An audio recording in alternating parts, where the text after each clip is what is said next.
by the Brothers Grimm.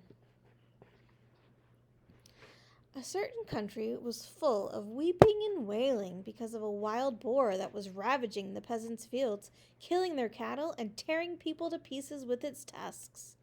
The king promised a rich reward to anyone who would rid the country of this plague, but the beast was so big and strong that no one dared go near the forest where it lived.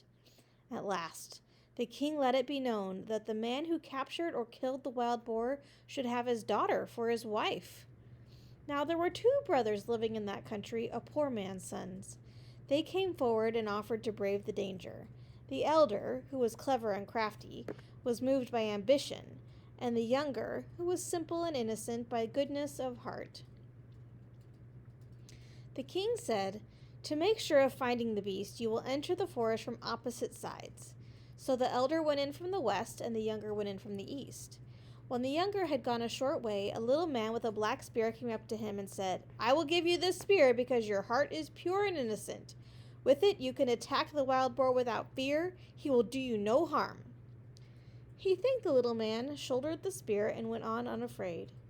In a short while he caught sight of the boar. He held out the spear, and in its blind fury the boar ran against it with such force that its heart was cut in 2. Whereupon the young man flung the beast over his shoulder and started homeward, meaning to bring it to the king. On the opposite edge of the forest there was a tavern where people were making merry and drinking wine. His older brother had stopped there, thinking that the boar wouldn't run away and that he might as well have a few glasses of wine to give him courage. When he saw his younger brother coming out of the forest with the boar over his shoulder, his wicked, envious heart gave him no peace, and he called out, "Come in, dear brother, rest a while and refresh yourself with a glass of wine." The younger brother, who suspected no evil, went in and told him how the little man had given him a spear and how he had killed the boar with it. The elder brother kept him there until nightfall, and they left together. It was dark when they came to the bridge across the stream.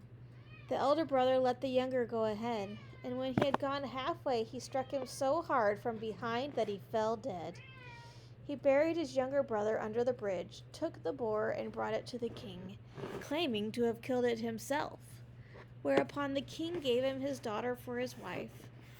When the younger brother failed to reappear, he said, "The boar must have torn him to pieces," and everyone believed him. But nothing remains hidden from God, and in due time the brother's evil deed came to light. Years later, a shepherd was driving his flock across the bridge. He caught sight of a snow-white bone in the sand down below and thought it would make a good mouthpiece for his horn. He went down and picked it up and carved a mouthpiece from it. But to the shepherd's amazement, the bone began to sing of its own accord the moment he set it to its lips. "Oh, dear shepherd, that's my bone that you are playing on. My very own brother struck me down and took the boar that I'd killed. He buried me beside the water and married the king's daughter." "What an amazing horn to sing by itself," said the shepherd. "I must take it to the king." When he stood before the king, the horn sang the same song, and the king understood. He gave orders for the ground under the bridge to be dug up, and the murdered man's skeleton was found. The wicked brother, who couldn't deny his crime, was sewn up in a sack and drowned, while the bones of the murdered man were laid to rest in a beautiful grave in the churchyard.